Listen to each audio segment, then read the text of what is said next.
요한복음 21장 18절에서 25절 말씀까지 다 찾으신 줄 알고 우리 같이 합독해서 읽겠습니다. 시작. 내가 진실로 진실로 내게 이르노니 내가 젊어서는 스스로 띠띠고 원하는 곳으로 다녔거니와 늙어서는 내 팔을 벌리리니 남이 내게 띠띠우고 원하지 아니하는 곳으로 데려가리라. 이 말씀을 하심은 베드로가 어떠한 죽음으로 하나님께 영광을 돌릴 것을 가리키심이로라. 이 말씀을 하시고 베드로에게 이르시되 나를 따르라 하시니 베드로가 돌이켜 예수께서 사랑하시는 그 제자가 따르는 것을 보니 그는 만찬석에서 예수의 품에 의지하여 주님, 주님을 파는 자가 누구오니까 묻던 자더라. 이에 베드로가 그를 보고 예수께 여짜오되 주님, 이 사람은 어떻게 되겠사옵나이까? 예수께서 이르시되 내가 올 때까지 그를 머물게 하고자 할지라도 내게 무슨 상관이냐? 너는 나를 따르라 하시더라. 이 말씀이 형제들에게 나가서 그 제자는 죽지 아니하겠다 하였으나 예수의 말씀은 그가 죽지 않겠다 하신 것이 아니라 내가 올 때까지 그를 머물게 하고자 할지라도 내게 무슨 상관이냐 하신 것이로라. 이 일들을 증언하고 이 일들을 기록한 제자가 이 사람이라. 우리는 그의 증언이 참된 줄 아노라. 예수께서 행하신 일이 이 외에도 많으니 만일 낱낱이 기록된다면 이 세상이라도 이 기록된 책을 두기에 부족할 줄 아노라. 아멘. 오늘 요한복음 마지막 말씀을 우리가 나누도록 하겠습니다. 마지막 절까지 우리가 읽었는데 너는 나를 따르라는 제목으로 함께 생각을 해보겠습니다. 우리 한번 옆에 있는 분들을 먼저 축복하고 인사하시겠습니다. 한 주간도 고생 많으셨습니다. 인사하시겠습니다. 네, 아멘. 보고 싶었습니다. 한 번 더 인사하시죠. 예, 아멘. 지난번에 말씀드리기를 이 요한복음 20장이 사실은 요한복음의 마지막 장이고 21장은 일종의 에필로그다는 말씀을 드렸습니다. 특별히 베드로와 관련된 어떤 그런 내용의 후기가 되는데요. 이 21장에서는 베드로가 다시 회복되고 다시 사명을 되찾는 그런 이야기가 기록되어 있습니다.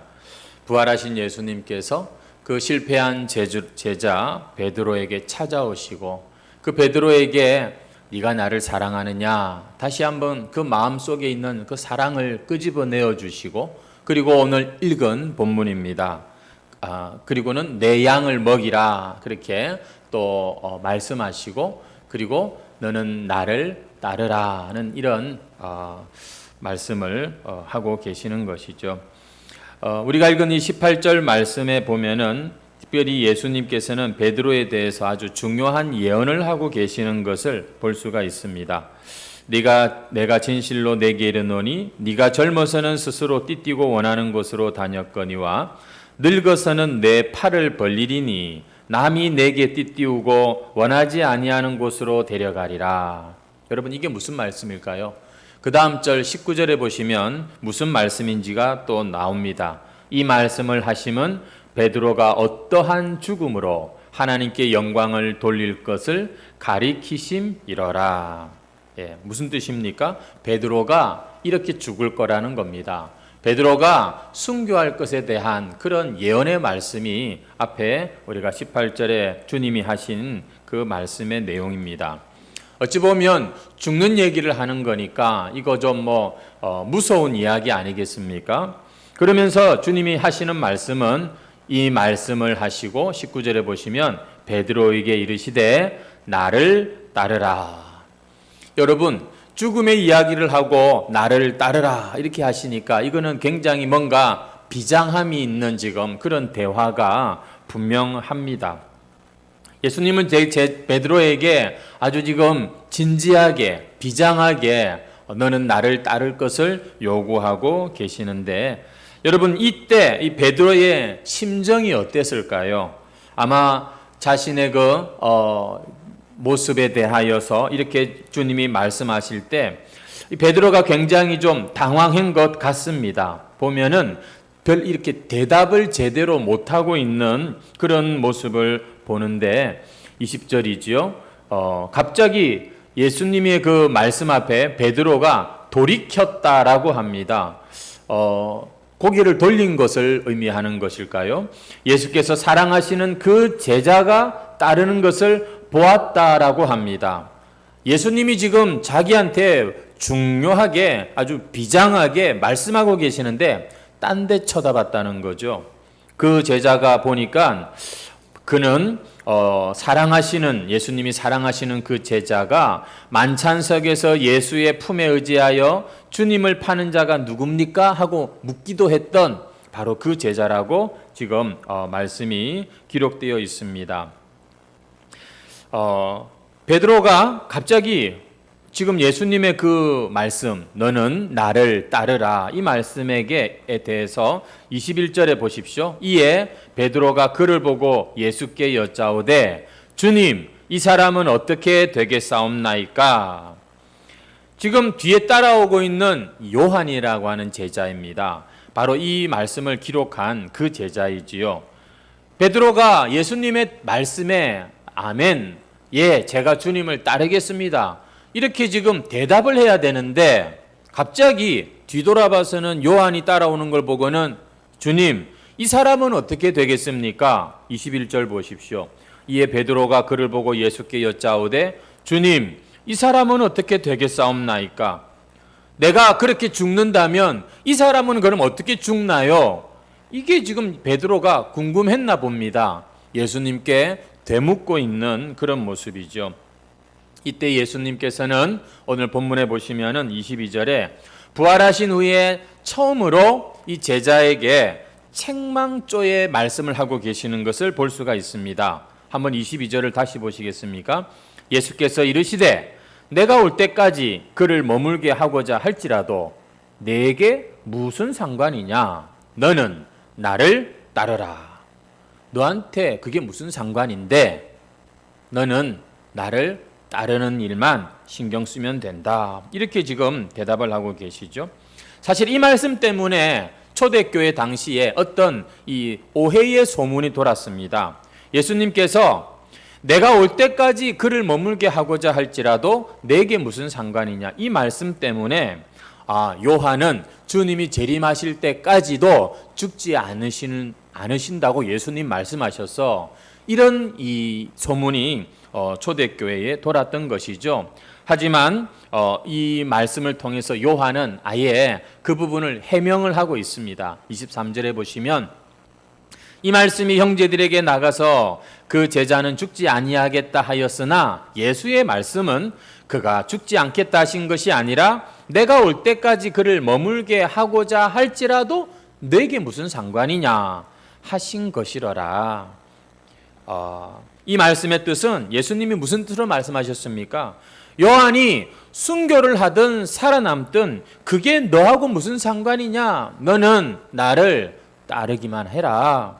이런 뜻으로 말씀하신 거라는 거죠. 여러분, 우리가 오늘 이 예수님의 말씀을 보면서 약간 뉘앙스가 좀 다르다는 것을 느낄 수가 있습니다. 22절 말씀을 다시 보시면 내게 무슨 상관이냐? 여러분, 이거는요 지금 말투가 좀 다른 거예요. 사람들이 아주 오해하게 할 만큼 예수님의 말투가 지금 좀 다릅니다. 왜 예수님께서 이렇게 말씀하셨을까? 오늘 본문에 보면 예수님이 베드로에게 나를 따르라 하는 말씀이 2번 나옵니다. 근데 여러분, 이 예수님의 생애 가운데 특별히 베드로에게 있어서 예수님의 이 말씀을 2번 들었습니다. 그는 크게 2번 들었어요. 처음에 갈릴리호수에서 고기 잡다가 예수님께서 너는 나를 따르라, 나를 따라오너라, 내가 너를 사람을 낚는 어부가 되게 하겠다. 그때 이 말씀을 사실은 들었어요. 그리고 나서 이제 3년이 지난 뒤에 또다시 이 말씀을 듣고 있습니다. 주님이 지금 베드로에게 이 말씀을 이렇게 다시 하셔야 되는 이유가 있지요. 우리가 지난 시간에도 살핀 것처럼 지금 베드로는 예수님의 이 회복의 은혜가 필요한 상태였기 때문입니다.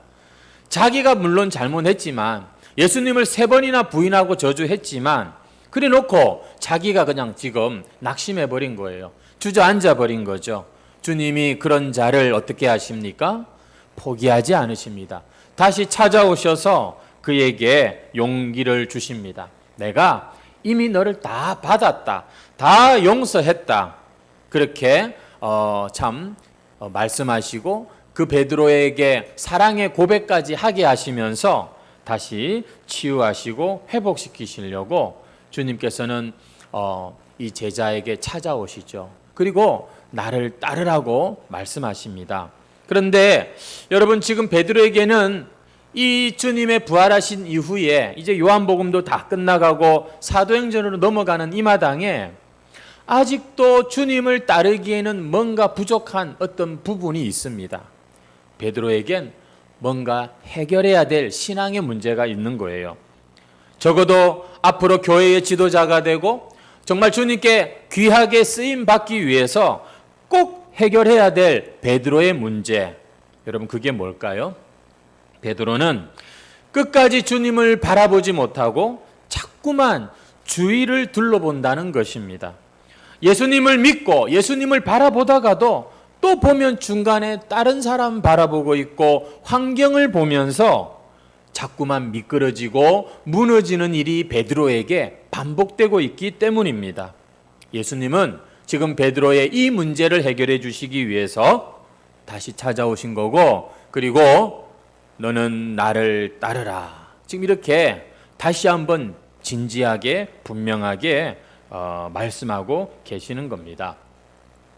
여러분 마가복음 14장에 보면은 예수님께서 제자들에게 말씀하시기를 너희들이 다 나를 버리고 도망갈 것이다 이렇게 예언하신 적이 있거든요.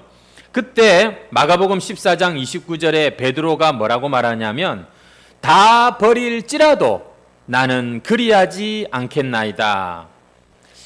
이런 걸 보면 베드로가 어떤 성격인지를 좀 알 수 있어요. 주님, 우리가 설마 예수님을 버리겠습니까? 안 버립니다. 그런 섭섭한 말씀하지 마세요.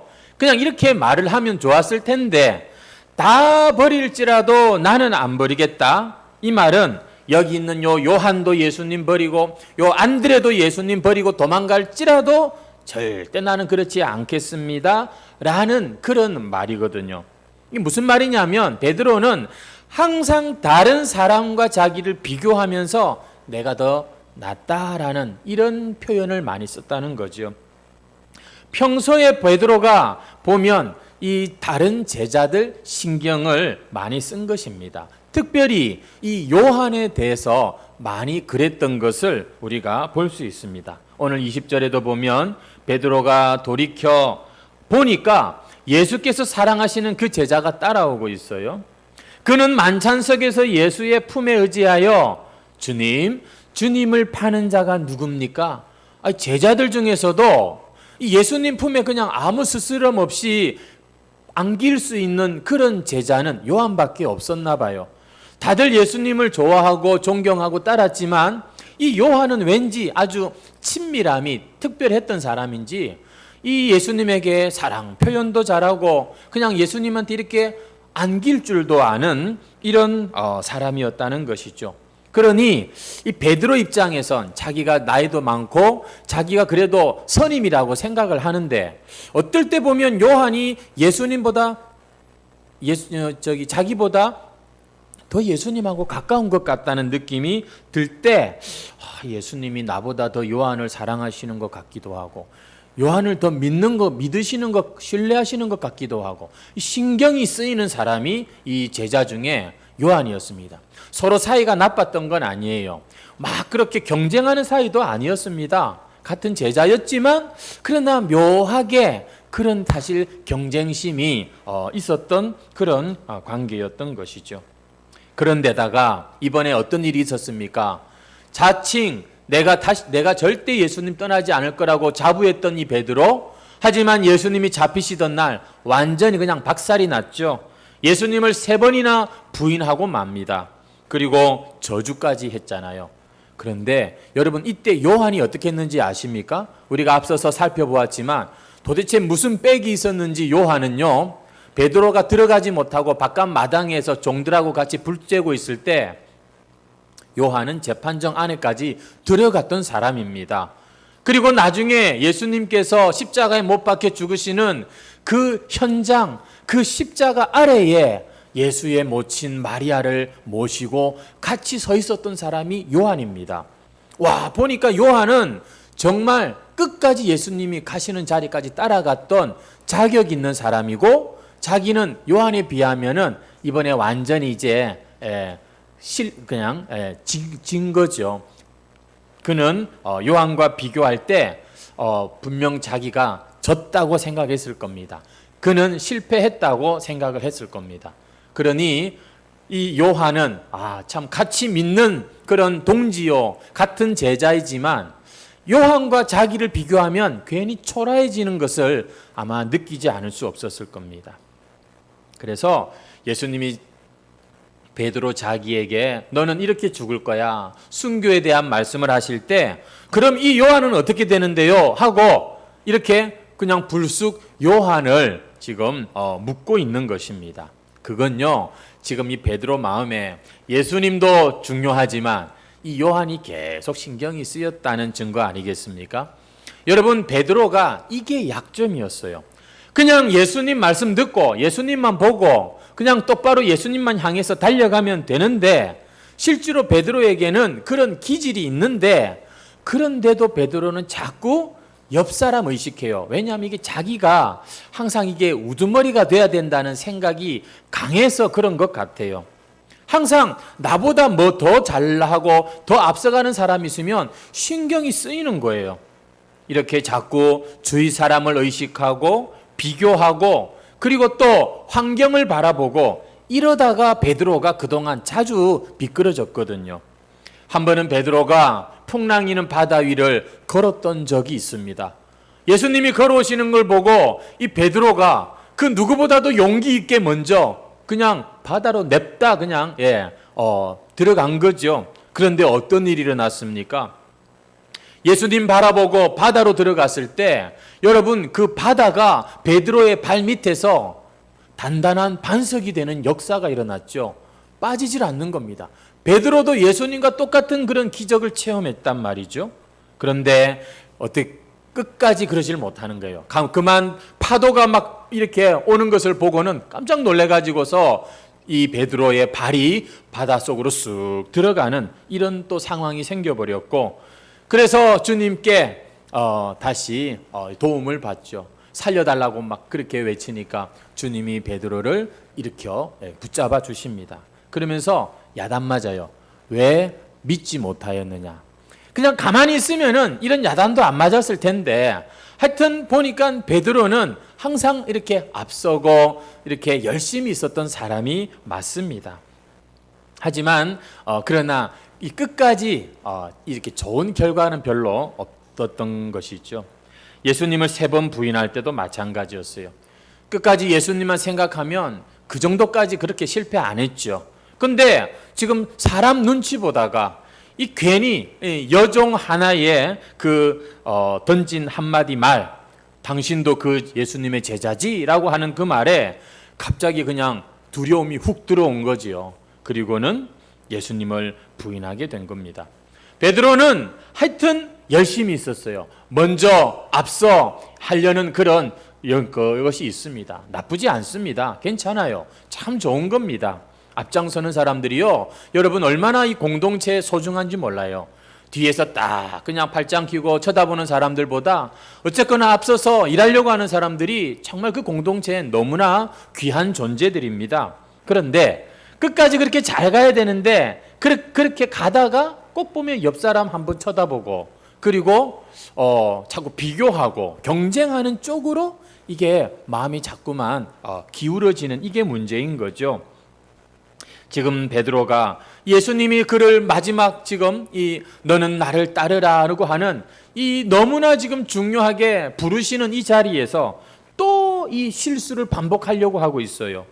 또 옆 사람 쳐다봅니다. 또 한눈 팔고 있어요. 요한은 그러면 어떻게 되는데요? 그 말이 왜 지금 나옵니까? 주님의 말씀에 내 비록 부족하나 주여 내 목숨 여기 있사오니 주 뜻대로 이렇게 나가야지요.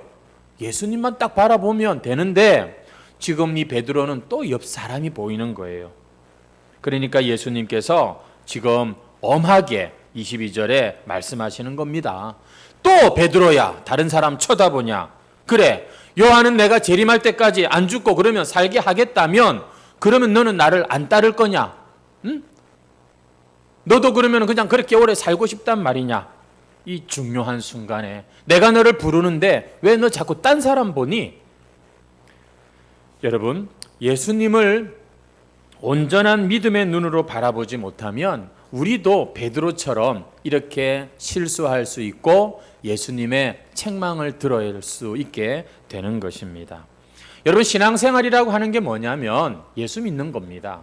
예수를 믿는 게 뭐냐면 예수님을 바라보고 예수님을 많이 생각하고 그 예수님을 잊지 않고, 그죠? 그렇게 살아가는 게 예수 믿는 거죠.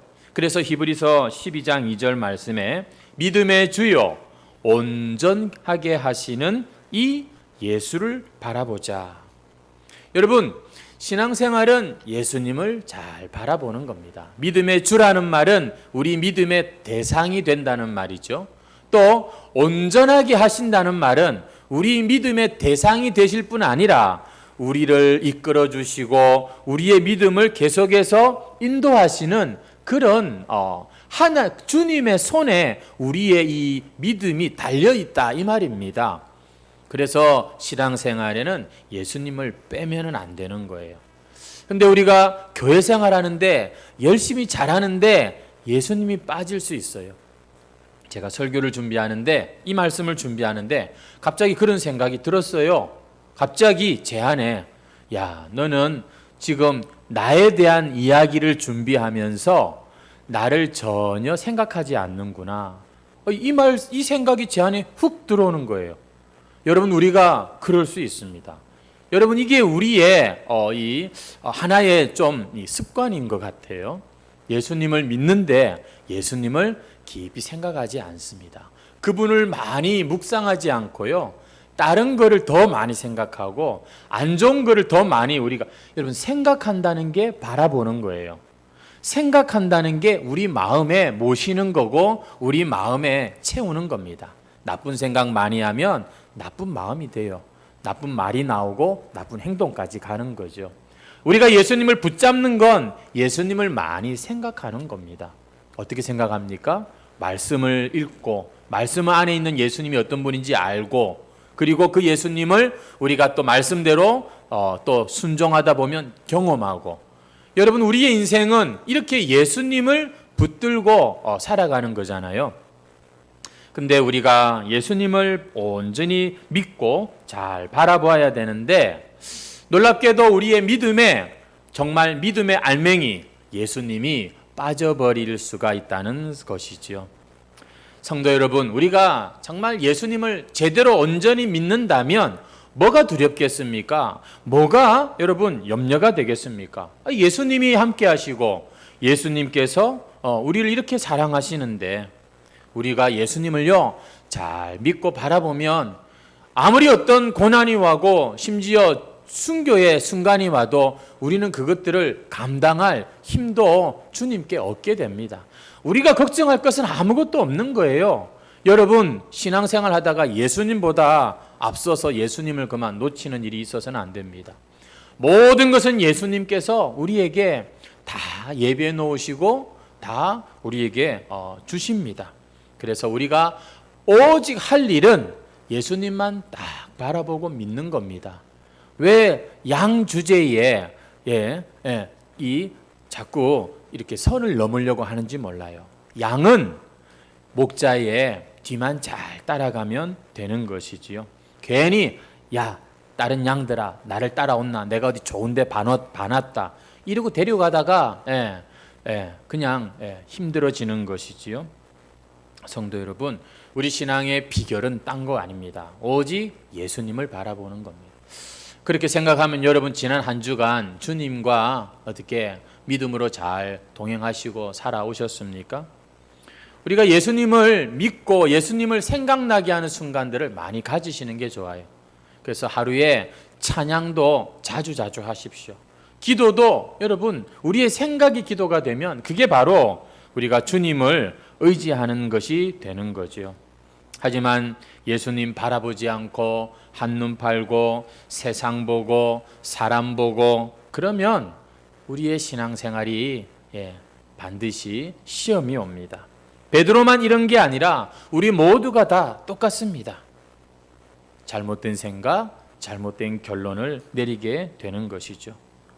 예수님만 생각하면 되는데 자꾸 다른 사람과 자기를 비교하면서 초라해지고 스스로를 파괴하고 하나님의 뜻조차 왜곡하게 되는 것이죠. 오늘 이 자리에 신앙생활을 한다고 하는데 내 마음에 좋은 것보다는 어두운 게 많고 나쁜 게 많다면 여러분 그것은 어떤 그 문제 때문이 아니라 그 사람 때문이 아니라 내가 예수님을 온전히 바라보지 못해서 그런 겁니다. 사람 핑계 대면 안 돼요. 아유 우리 목사님은 설교가 별로 은혜가 안 되고 아유 우리 장로님은 아유 뭐가 어떻고 아유 뭐 우리 교회는 이렇게 여러분 핑계 댈 것 참 많죠. 많아서 좋겠습니다. 그런데 여러분 신앙생활엔 그런 핑계가 안 통해요. 네가 너와 무슨 상관이냐? 너는 나 바라봐. 나만 바라보고 나를 따르면 돼. 여러분 우리가 어디 뭐 다른 사람을 믿는 겁니까? 예수님을 믿는다면서 왜 결정적인 순간에 예수님은 생각 안 하고 그 사람을 그렇게 오래 생각하는지 기도의 자리에서도 예배의 자리에서조차도 예수님을 집중하지 않고 자꾸 사람만 그렇게 우리가 생각합니다. 꼭 베드로처럼 지금 주님이 얼마나 중요한 말씀을 하시는데 이 사람은 어떻게 되는데요? 이렇게 지금 나오고 있는 걸 보십시오. 성도 여러분, 오늘 우리의 신앙생활에 주님과 나 사이에 주님보다도 더 크게 느껴지는 누군가가 있습니까? 주님도 어떻게 감당할 수 없는 그런 어떤 큰 문제가 주님과 나 사이에 있습니까? 여러분, 그건 우리가 사실 회개해야 될 제목입니다. 내가 그것을 더 그렇게 크게 생각하는 것이죠. 오늘 우리가 예수님과 나 자신만 생각하면 그렇게 시험 들 게 없어요. 불평할 게 뭐 있습니까? 우리가 은혜를 작게 받았습니까? 하나님 사랑을 작게 받았습니까? 예수님이 나를 위해 십자가에서 그 피를 다 흘려주시면서까지 우리를 구원하셨는데 여기 우리 중에 그 사랑을 못 받은 사람이 누가 있습니까? 하나님이 자기 아들을 내어주시면서 우리와 맞바꾸기까지 하시는 그 정도의 은혜를 받았는데 여기 그 은혜에 미자격 미달인 사람이 누가 있습니까? 우리가 다 하나님께 이미 다 은혜와 사랑을 받았습니다. 예수를 믿는데도 구원을 받았는데도 아직도 우리가 천국 가지 않고 이 땅에 있다는 이유는 뭡니까? 그건 사명이 있기 때문입니다. 구원도 받았고 은혜도 받았고 사명도 받았고 받을 거 다 받았는데 왜 우리는 자꾸만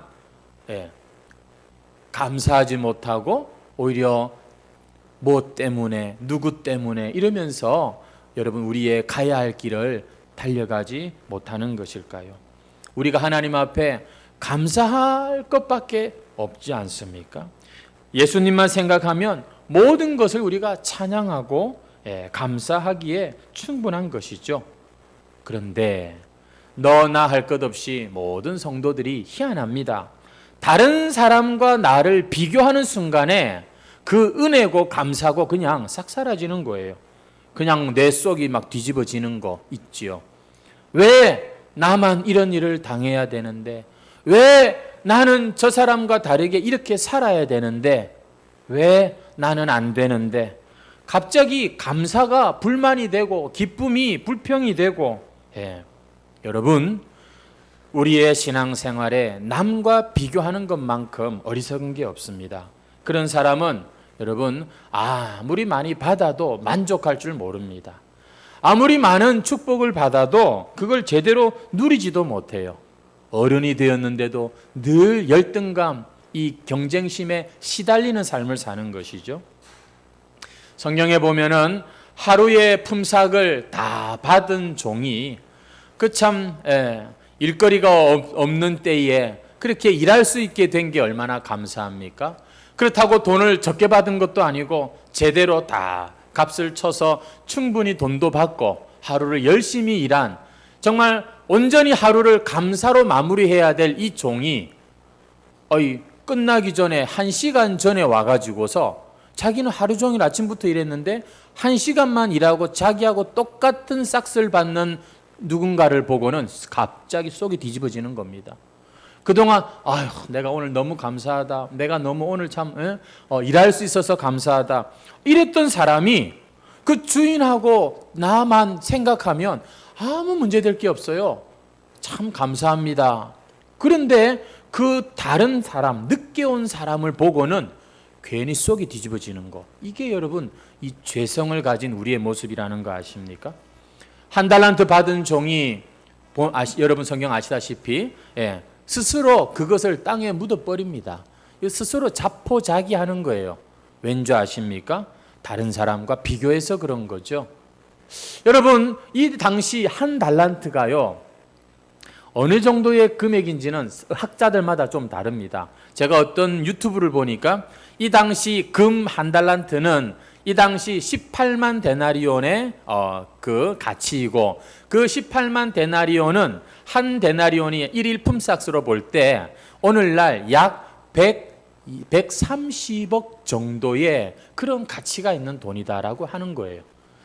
여러분, 다른 사람과 비교하기 전에 나에게 100억이 넘는 그런 자산이 있다면 여러분 그게 짜증날 일입니까? 근데 이 1달란트 받은 이 종이 2달란트 받은 사람, 5달란트 받은 사람과 비교를 딱 할 때 그냥 그 어마어마한 걸 받아놓고도 짜증이 나는 거예요. 속이 뒤집어지는 겁니다. 일할 맛이 뚝 떨어지는 거예요. 에란 모르겠다 하고는 땅에다가 팍 묻어버리고 맙니다. 여러분, 이게 우리 안에 있는 죄성이라고 하는 겁니다. 여러분, 이게 지금 하나님께 그렇게 은혜를 많이 받아놓고도 여전히 핑계대고 여전히 주저하고 있는 바로 악하고 게으른 자들의 모습이라는 것이죠. 오늘 이 시간 우리의 마음에 혹시나 누군가에 대한 시기, 질투, 불평, 원망 때문에 마음이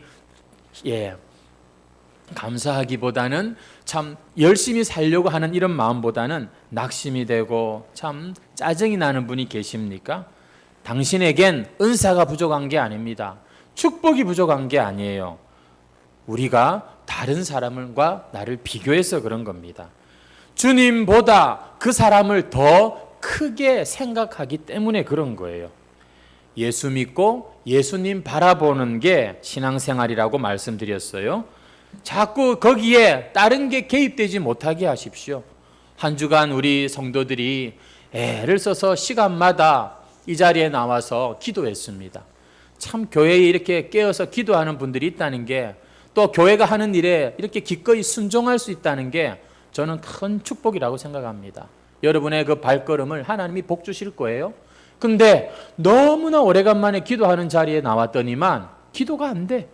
그냥 딴 생각만 하고 혹시 가신 분 계시지 않습니까? 주님만 바라봐야 될 정한 시간, 구별된 그 시간인데도 불구하고 참 주님께만 집중하기가 너무나 어색해져 버린 여러분, 우리의 삶의 모습은 아닌지요? 지금 이 베드로가 주님께 엄청난 사명을 받고 있는 그 중요한 순간에 예수님을 더 똑바로 바라봐야 될 그때 똑바로 보질 못하고 옆에 있는 요한 쳐다보다가 지금 예수님한테 야단 맞고 있는 거예요. 왜 또 그러냐? 너 또 왜 그렇게 마음이 흔들리냐? 오늘 예수님께서 베드로에게 순교의 이야기를 하시지만 여러분, 결코 지금 이 이야기는 무거운 이야기가 아닙니다. 걱정스럽게 너 조심해라 이런 지금 말씀이 아니라 지금 베드로를 회복시키시고 어쩌면 그에게 너무나 영광스럽게 그의 마지막이 그렇게 될 거다, 너 그 마지막 끝까지 잘 가야 돼, 이런 지금 도전과 격려를 하시는 이런 상황 아니겠습니까? 자기를 사랑한다고 고백하는 이 제자에게 순교라고 하는 게 얼마나 큰 축복인지 영광스럽게 알라고 이 말씀을 하시는 건데, 이 베드로는 지금 그걸 못 보고 있는 거예요. 여러분, 우리가 그렇습니다. 평생 우리가 오래 영원히 살 것 같지만 그렇지 않은 인생이잖아요. 잠시 잠깐 오면 우리는 주님 앞에 서게 될 겁니다.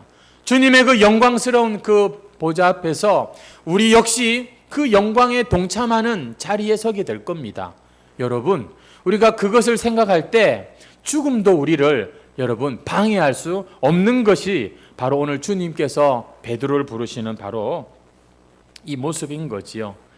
그런데 베드로는 그걸 못 보는 거예요. 그냥 지금만 보는 겁니다. 이 요한이 누가 더 큰 자가, 누가 더 주님 보시기에 더 이런 것만 생각하는 거지, 주님 앞에서 내가 직접 계산해야 될 그 것들, 그 열매들은 크게 생각하지 못하는 것이죠. 하지만 사도행전에 가면 이 베드로가 변합니다. 이 베드로가 이제 달라집니다.